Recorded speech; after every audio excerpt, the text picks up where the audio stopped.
Vediamo adesso allora come funziona la creazione di un progetto Spring Boot e proviamo a fare un avvio.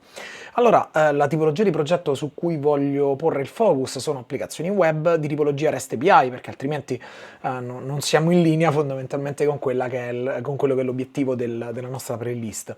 Quindi fondamentalmente che cosa dovrò fare? Dovrò creare innanzitutto un progetto Spring Boot, un progetto di tipologia Spring, che abbia ovviamente l'interfacciamento comunque sia la tipologia di approccio o comunque sia il set di librerie a supporto per la gestione di un web server. Tra poco vediamo che cosa significa. Allora, come primo step fondamentalmente, quindi in qualsiasi situazione io mi trovo, ok, Eclipse mi permette di creare un nuovo progetto tramite file, ovviamente, nuovo, e vado a selezionare progetto. In questo caso mi vengono mostrati praticamente tutti quanti i template che è in grado di sviluppare o comunque sia che è in grado di integrare, creare Eclipse. Quello che mi interessa un po' di più, vado in basso, è proprio la cartellina Spring Boot. Attenzione, se non avete installato il plugin ovviamente di Spring Boot, ok, vi consiglio di tornare nel video precedente perché altrimenti questa cartellina non ce l'avete, ok? Allora, ovviamente andiamo a selezionare di Spring Boot lo Spring Starter Project, che in pratica serve per una configurazione, una sorta di wizard, ovvero un sistema guidato di creazione del nostro progetto. Vado a selezionare Spring Starter Project e vado su Next. Ovviamente che cosa mi dice? Questo è il servizio il service URL. Tra poco vediamo cosa significa utilizzare l'URL e soprattutto che cosa significa utilizzare questo servizio, ma per il momento andiamo avanti così. Allora, la tipologia di pacchetto che noi possiamo generare, ok? Può supportare tra virgolette 3 risolutori delle dipendenze e configuratori. Il primo che viene suggerito ovviamente è quello di Gradle, ovviamente, il secondo è quello di Gradle in modalità Kotlin, ok, e poi quello di Maven. Per quanto riguarda proprio l'approccio un po' più diciamo un po' legacy, tra virgolette, voglio farvi vedere come funziona il progetto di tipologia Maven, così almeno facciamo un piccolo focus anche sull'XML. Quindi utilizzerò Maven per la risoluzione delle dipendenze. Se utilizzate Gradle, ovviamente sarà minima la differenza, a meno di un file che sarà il mio pom.xml, che già dovreste conoscere per progetti precedenti o comunque sia per video precedenti proprio su Java. Seleziono Maven. Allora, il packaging lascio jar e il language lascio Java, ovviamente posso utilizzare queste tre tipologie, Kotlin e Groovy, e poi vado a selezionare la Java version in questo caso. È selezionato di default la 17, mi vengono visualizzate o comunque sia mi vengono mostrate tutte quante le JDK che ho installato. All'inizio, prima dello sviluppo di questi video, ovviamente io utilizzavo la 17, semplicemente perché su qualche Academy un po' precedente, tra virgolette, la 17 era quella più aggiornata. Ovviamente ho installato con il mio pacchetto la 21, poi si è portato dietro pure la 22 e così via. Allora, mi riporto per esempio la 21 e mi tolgo il pensiero. Questa è una cosa estremamente importante, utilizzare il group. Allora, fondamentalmente come funziona? Si chiama reverse TLD. Questo è estremamente importante per noi per capire questo concetto. Vado ad aprire per esempio blocco note. Allora, immaginiamo praticamente di essere l'azienda archeti.dev, scusatemi, il nostro indirizzo. Fondamentalmente potrei avere più progetti, quindi immaginatevi che sarà per esempio il progetto AR di realtà aumentata, poi ho il progetto di recruitment, anzi facciamo così, LMS, Learning Management System.archeti.dev, e poi ho ad esempio un ferramenta.archeti.dev.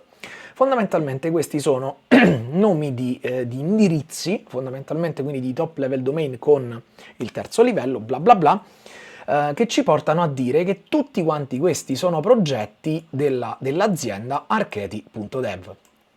Benissimo, possiamo però organizzarli un po' meglio, tra virgolette, perché? Perché questo ordinamento segue diciamo una sorta di riorganizzazione che un po' lascia un po' il tempo che trova, tra virgolette. Allora, cosa succede? Vado a fare un reverse TLD, quindi la convenzione, la naming convention è che il mio group ID, guardate, il mio group, abbia il nome della mia azienda, però al riverso, ok? Quindi, scusatemi, al contrario. Vado a fare un dev.archeti.dev. punto qualcosa. Allora, in questo caso, vedete, io ho il valore di AR, poi vado a fare un dev.archeti, sto facendo delle simulazioni su vari progetti.lms e poi stessa identica cosa dev.archeti.ferramenta. Vedete qual è il nesso? In questo caso ho trovato tutta quanta la prima parte uguale per ogni singolo modulo, per ogni singolo progetto. Bene, immaginatevi che il vostro progetto potrà avere tanti moduli al suo interno. Ok? Esempio pratico, immaginatevi il sistema di gestione della ferramenta, il sistema di gestione del pagamento, ok? E il sistema di gestione dei servizi. Capite qual è il concetto? Quindi tutti quanti inizieranno a questo punto per dev.archeti. Allora, a questo punto cosa faccio? Vado a mettere dev.archeti, ed è per questo perché è il mio sito web, fondamentalmente, e poi l'artifact. L'artifact cos'è, ragazzi? L'artifact corrisponde al nome del mio progetto e tecnicamente al nome del primo pacchetto che verrà generato. Quindi immaginatevi che quello che io vedrò all'interno dei miei pacchetti sarà dev.archeti.pagamento. No, facciamo un let's 01 introduzione, ok? Lo lasciamo così. Allora a questo punto vado a mettere nell'artifact let's 01 introduzione. Lascio la versione 0,01 snapshot, poi vi spiego un po' più nel dettaglio come funziona e per quale motivo viene impostata così. La description, dico, è prova di creazione del progetto direttamente da Eclipse, ok? E questo sarà il package che lui va a realizzare. Beh, tecnicamente, guardate, il package come primo riferimento, ovvero il primo pacchetto che lui dovrà creare, deve avere come minimo il group. Vedete, questo group lo vado a sostituire con quello che ho, e poi questo qui, tolgo il let's 01 introduzione, come ovviamente questo elemento, vedete? Ok. A questo punto clicco su Next e mi viene chiesto ovviamente quale modulo voglio aggiungere ovviamente al mio pacchetto, perché vi ricordo una cosa. Allora, Spring Boot, per chi non l'avesse mai conosciuto nella sua carriera, nella sua vita da studente o da sviluppatore, praticamente cos'è? Guardate, Spring Boot è un core. Che cos'è un core? Tecnicamente è la base della nostra applicazione, che è l'equivalente di tante librerie che vanno ad interagire tra di loro. Bene, un set di tante librerie che interagiscono e interoperano tra di loro si chiama framework. Ok, infatti possiamo dire che Spring Boot è un framework. Bene, però tecnicamente Spring Boot così com'è, tecnicamente non è progettato per fare nulla se non la configurazione di un progetto e di un'architettura, ok? Che utilizza alcune specifiche molto particolari, ovvero include al suo interno la dependency injection, risolve, tra virgolette, quelli che sono i bin di cui parleremo un po' più avanti e così via. Bene, però tecnicamente l'idea è questa: Spring Boot può essere configurato. Che cosa significa? Che al di sopra di Spring Boot posso mettere delle sovrastrutture, come per esempio quello del web server. Ok? Che cosa significa? Utilizzerò Tomcat come un modulo aggiuntivo, e questo è molto importante per noi perché mi permette ovviamente di effettuare delle customizzazioni. Quindi cosa significa? Che in pratica grazie a Spring Boot posso aggiungere degli altri elementi come un ORM di tipo Hibernate, che serve per fare Object Relational Mapping e connettermi al database come un altro modulo, e così via. Capite qual è il concetto? Quindi quello che mi viene chiesto fondamentalmente qui è: con quale tipologia di modulo vuoi iniziare? Allora, cerco ovviamente la parte web, perché la mia applicazione sarà un'applicazione di tipologia 3-tier, vi ricordo la prima lezione, che ovviamente andrà a lavorare in modalità web, quindi fondamentalmente che integrerà al suo interno un web server. Seleziono questo elemento, quindi lo espando. Mi vengono visualizzati tanti elementi. Se volete ci cliccate sopra e praticamente avete un piccolo post-it, ok, dove avete il dettaglio. Spring Web, se ci fate caso, praticamente mi dice questo è tutto il necessario per creare che cosa? Dategli un secondo che ricompare. Ricomparirà prima o poi. Il bello del generarlo in diretta. Ritorniamo su Spring Web, speriamo Vabbè, non ci vuole aiutare, tra virgolette, Eclipse in questo momento, comunque sia, è tutto ciò che ci serve per creare delle API di tipologia RESTful. Andiamo nel dettaglio di che cosa significa quel full finale man mano che andiamo avanti con il nostro progetto. Bene, direi che è tutto quello che ci serve. Se ci fate caso, una volta che l'abbiamo selezionato, praticamente viene inserito qui dentro. Se non ci serve più oppure abbiamo sbagliato, clicchiamo qui per rimuovere la dipendenza, per riaggiungerla ovviamente riclicchiamo lì sopra. Vado in Next. Ovviamente che cosa succede? Lui creerà ovviamente un indirizzo che capirete nel prossimo step, tra virgolette, quindi come si crea un progetto Spring a partire dal web, e queste sono le informazioni generali, ok, che noi utilizzeremo e che trasmetteremo ad un certo indirizzo per generarci lo scheletro. Sì, perché tecnicamente quello che noi stiamo facendo in questo momento è proprio quello di richiedere, ok, lo scheletro di configurazione, ok, all'indirizzo start.springboot.io per la creazione di un progetto che sicuramente ha tutte quante le impostazioni che noi abbiamo. Ovvero, guardate, il group ID è dev.archedi, l'artifact ID è esattamente let's01 introduzione, vedete version bla bla bla, poi abbiamo language Java, poi abbiamo dependencies web, soltanto l'unica che abbiamo selezionato, ovvero Spring Web. Andiamo su Finish e vediamo cosa succede.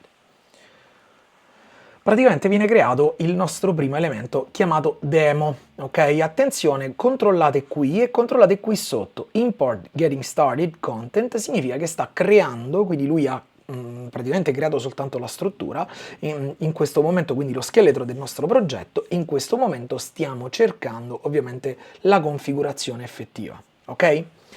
Allora, la cosa più importante per noi è che tutto quello che abbiamo generato, tutto quello che abbiamo scritto all'interno del nostro starter, fondamentalmente quindi del nostro elemento di Spring Boot, viene automaticamente inserito in quale tipologia di elemento? Questo file che si chiama pom.xml. Se ci vado a cliccare 2 volte sopra, praticamente questo qui è un formato un po' vecchiotto, tra virgolette, proprio a livello operativo, perché si tratta del progenitore ovviamente dell'HTML, si chiama Extensible Markup Language, che serve praticamente, quindi che effettua le configurazioni inserendo i dettagli all'interno di tag. Se ci fate caso, guardate, andiamo a vedere group id dev.archeti, artifact id lezione 01 introduzione, e poi gli abbiamo lasciato per sbaglio sicuramente demo, e ovviamente la nostra cartella in questo caso si chiama demo, ok? Quindi fondamentalmente siamo pronti per la nostra operazione e quindi abbiamo capito più o meno come funziona la nostra applicazione. Bene, che cosa ha creato? A livello operativo però non mi piace questa tipologia di approccio, semplicemente perché diciamo che è molto legata ad Eclipse e dobbiamo capire al meglio fondamentalmente come si crea un progetto di tipologia Spring Boot anche passando direttamente dal web, e questa è una cosa per noi fondamentale.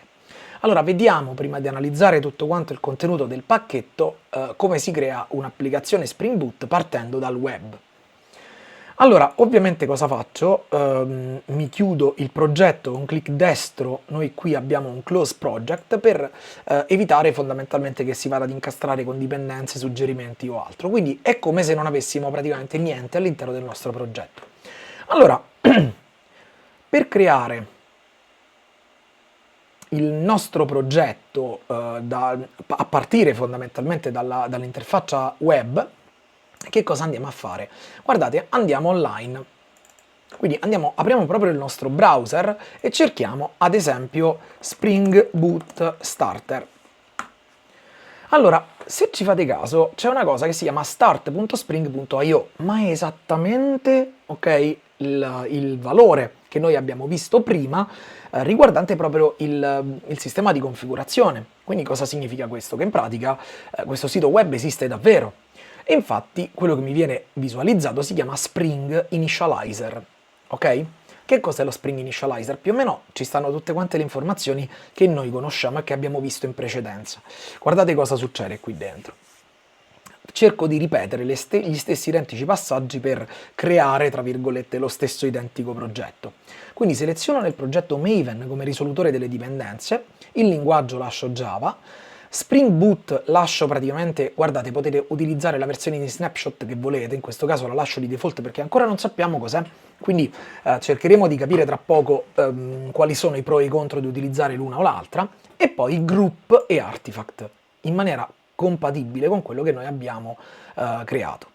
Allora, giusto un piccolo dettaglio, faccio un dev.archeti, ok? E faccio un artifact che sarà ovviamente let's 01, scusami, 02 in questo caso, introduzione web, ok? Allora, guardate, il bello dello Spring Initializer è che in pratica l'artifact è uguale al name, ok? È quel valore che ci siamo dimenticati prima che era rimasto praticamente uguale a demo, però nulla toglie che praticamente questo qui lo possiamo cambiare, modificare esattamente come vogliamo, ok? Quindi questo qui, progetto di prova creato dal web, ok? Guardate cosa succede. La combinazione di group e artifact, come vi ho detto prima, praticamente creerà un package name, ok? In maniera compatibile con quello che vi ho detto. Ma dato che ovviamente l'artifact ha let's 02, guardate cosa faccio, gli tolgo questo let's 02 perché è un po' bruttino, tra virgolette, da vedere, e quindi creeremo la sequenza di pacchetti chiamato dev.archeti.introduzione _web. Lascio il packaging a jar, metto Java la versione 21 in maniera compatibile con quello che abbiamo fatto allora, quindi con quello che abbiamo fatto qualche minuto fa, e vado ovviamente nella sezione dipendenze. Vado a cliccare su Add Dependencies, ok? Se io scrivo qui sopra web, guardate cosa succede, c'è esattamente lo stesso identico pop-up, la stessa identica descrizione che noi avevamo nel pacchetto precedente, scusatemi, nella situazione precedente. Infatti, se ci fate caso, qui c'è scritto Build Web Including RESTful Application Using MVC. Ok, e quindi utilizzeremo l'architettura MVC come primo step operativo, quindi come primo elemento di riferimento per la nostra struttura. Quindi questo pattern architetturale ce lo andiamo poi ad analizzare un pochettino più avanti. Una caratteristica importante che volevo farvi vedere prima, ma il pop-up ha deciso di scomparire nel nulla, è proprio quello che stiamo utilizzando Apache Tomcat, ok, come default embedded container. E questa sarà una cosa fondamentale per noi per comprendere l'architettura di Spring Boot, come viene avviata e per quale motivo si comporta esattamente in questo modo. Clicco su Spring Web, clicco su Generate e mi viene scaricato praticamente un pacchetto. Guardate, c'è lezione 02 introduzione web. Adesso vi faccio vedere come configurare a mano, ok, questo progetto. Allora, diciamo che ci sono parecchie tipologie di approccio che potete tentare, utilizzare o altro. Quella che mi piace di più è proprio riversare il contenuto di questo pacchetto dentro al mio workspace. Ok, vado ovviamente ad aprire il pacchetto, vedete qui dentro ci sono delle informazioni, tra cui il pom.xml, src e così via, quelle informazioni che c'erano, quindi quella struttura, quello scheletro che era stato generato appena ho cliccato crea nell'altra versione. Bene, che cosa devo fare? Allora, mi riapro il mio Explorer. Allora, sappiamo che la nostra Eclipse Workspace sta su, scusatemi un secondo, C2 punti, andiamo su Users, andiamo sugli utenti, il mio utente in questo caso si chiama Academy, e ho generato Eclipse Workspace YouTube, eccolo qua, Eclipse YouTube Workspace, eccolo qua. E infatti se ci fate caso questo è il mio progetto di demo di prima. Vado a prendere questo elemento e lo trascino qui dentro, ok? In pratica cosa ho fatto? Ho integrato, quindi ho semplicemente estratto questo piccolo progettino. Bene, chiudo il mio workspace e chiudo questo. Perché non compare qui dentro? Perché fondamentalmente Eclipse è impostato in modalità rispetto massimo, ok? Your respect. La questione diventa un po' particolare, ma a parte gli scherzi, semplicemente perché lui di default non va ad analizzare e a scansionare tutte quante le cartelle, perché potrebbe essere complicato. Cioè, non è che potrebbe essere complicato, potrebbe essere un po' difficile da gestire, ovvero potremmo creare un sistema che in pratica diventa un po' troppo curioso, va a guardare dentro a file, quando devo effettuare delle ricerche include file non necessari e così via.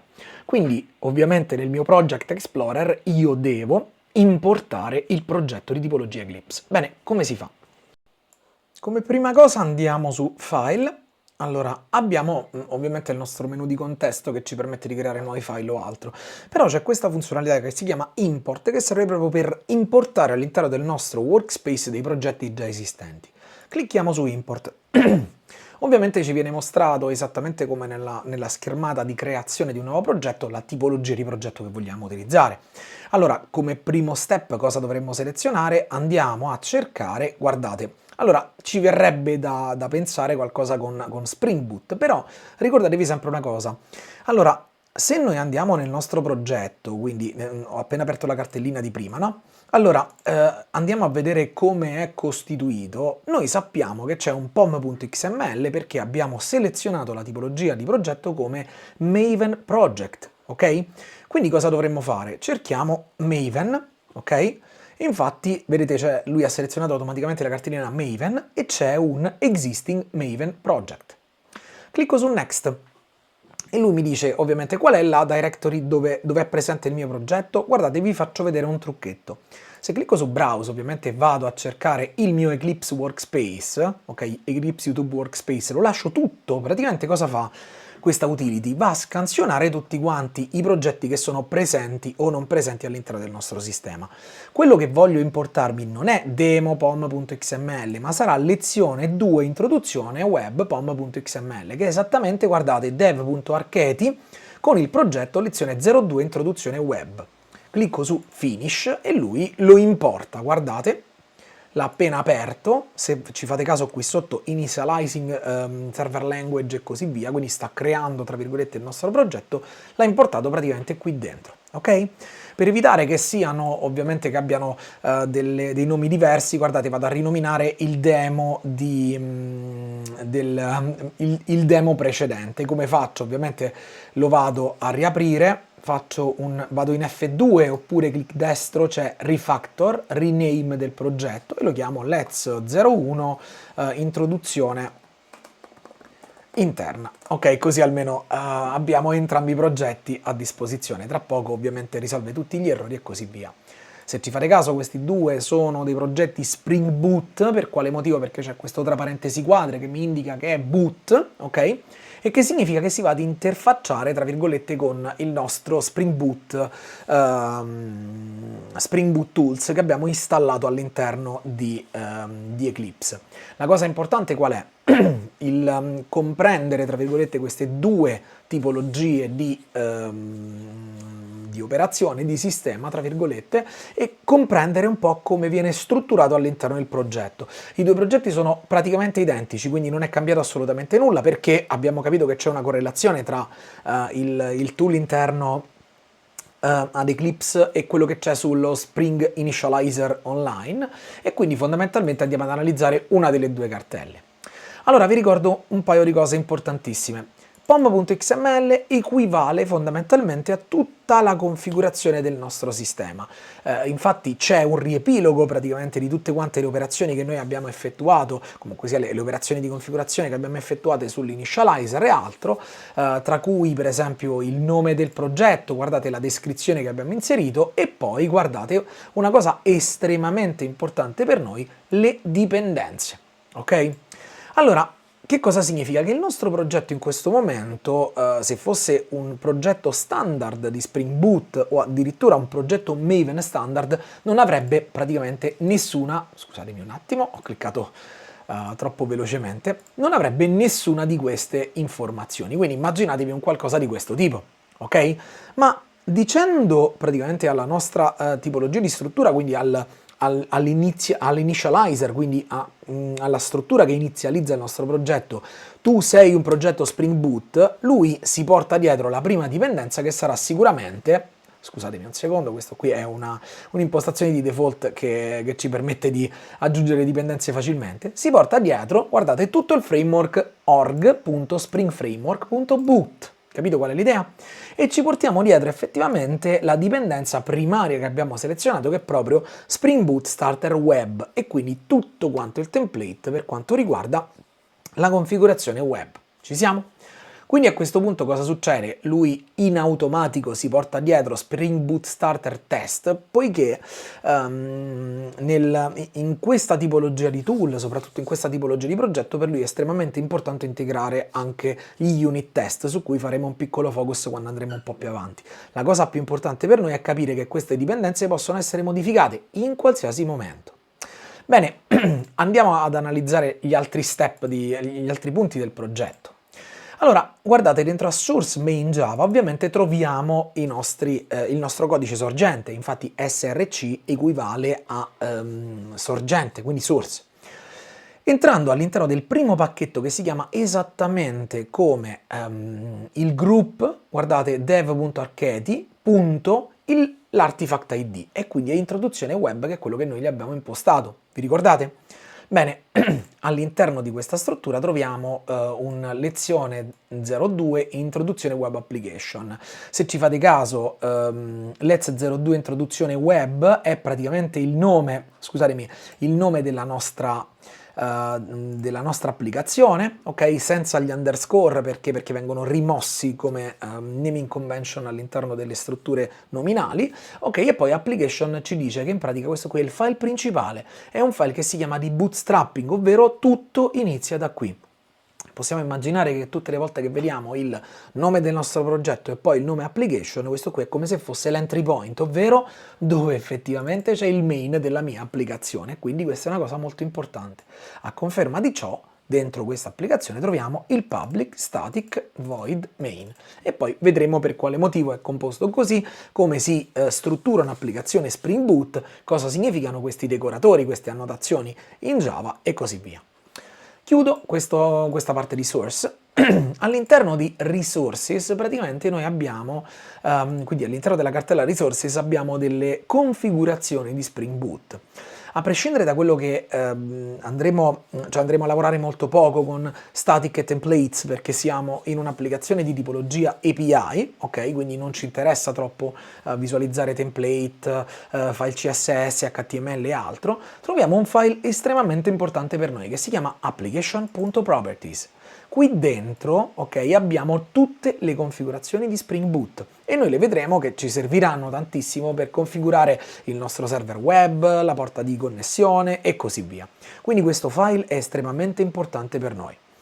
Bene, proprio per ricollegarmi al discorso che abbiamo fatto prima, ok, troviamo un source test Java. Ok? Significa che qui dentro ci sono tutte quante le tipologie di test che noi andiamo a sviluppare per la nostra applicazione.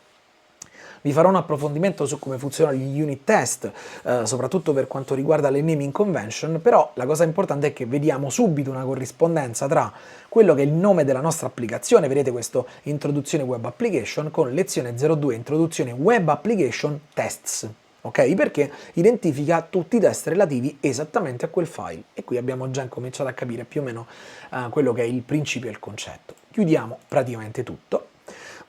Allora, abbiamo la configurazione delle JRE, Java Runtime Environment. Noi abbiamo selezionato il 21 nella fase iniziale e gli diciamo fondamentalmente hai a disposizione tutte queste librerie. Ok? Ovviamente il Java Runtime Environment può essere modificato. Dove lo posso andare a modificare? Se vado sul POM, ok, vado qui, guardate, dovremmo trovare la Java version che è la 21, ok? Se io gli metto ad esempio la 22 e salvo, ok, succede che in pratica tra poco avrò un aggiornamento della Java Runtime System Library, però effettuiamo, cioè diciamo che di solito la configurazione iniziale, proprio perché poi si porta dietro delle operazioni un po' più particolari che sono che si chiamano per esempio la configurazione della Java build path, che poi vedremo più avanti, lo faremo più tardi. Poi che cosa abbiamo? Abbiamo le Maven dependencies. Beh, le Maven dependencies sono relative nel nostro POM a tutto quello che noi integriamo qui dentro. Ok? Quindi la cosa più importante per noi è che tutto ciò che c'è dentro la voce dependencies verrà incluso all'interno di Maven dependencies. Perché? Allora, per evitare, tra virgolette, che noi andiamo ad utilizzare, o comunque sia, che andiamo a mescolare le nostre librerie personalizzate con quella che è la Java Runtime Environment, ok? Quindi il set di librerie basilari che serve per far funzionare, quindi che serve per la vita della nostra applicazione. E quindi fondamentalmente il concetto è isolare le dipendenze a seconda di quella che è il loro livello di pertinenza. Su Source vedremo poi che c'è in pratica tutto ciò che noi andremo a creare e a realizzare, quindi la nostra cartella di output paradossalmente, e poi target sarà ovviamente legata direttamente a questo. Qui c'è l'help.md che in pratica è il nostro file di aiuto, tra virgolette, che possiamo utilizzare per aiutare gli sviluppatori a capire come funziona la nostra applicazione, come avviarla e qual è un minimo di documentazione iniziale. Vi ricordo che per il file di tipologia MD c'è una playlist specifica che vi spiega esattamente come funziona questa tipologia di formato che è fondamentale per noi. Qui c'è un Maven Windows.cmd che non ci serve in questo momento poiché la nostra applicazione girerà direttamente dal tool e quindi fondamentalmente siamo pronti per effettuare questi run. Un piccolo dettaglio che vi faccio vedere è cliccando sulla boot dashboard qui noi vediamo, questo serve per gestire fondamentalmente tutti quelli che sono i microservizi. Beh, essendo due progetti aperti, ok, e due progetti di tipologia web sono configurabili come degli effettivi microservizi. Infatti se andiamo qui dentro, guardate cosa c'è, c'è lezione 01 introduzione interna e lezione 02 introduzione web. Attenzione, qui ho fatto un attimo, c'è un piccolo typo, introduzione, perfetto, benissimo. Tra poco, vedete, verrà visualizzato. Se chiudo ovviamente un progetto, quindi clic destro, close project, ovviamente non verrà visualizzato nemmeno nella boot dashboard, ok? Sulla boot dashboard io ho su ogni progetto la possibilità di effettuare cosa? Clic destro, guardate, posso startare il progetto, andare in debug del progetto, aprire la console, visualizzare le proprietà e aprire la configurazione. Vedremo dopo come funziona la parte di containerizzazione perché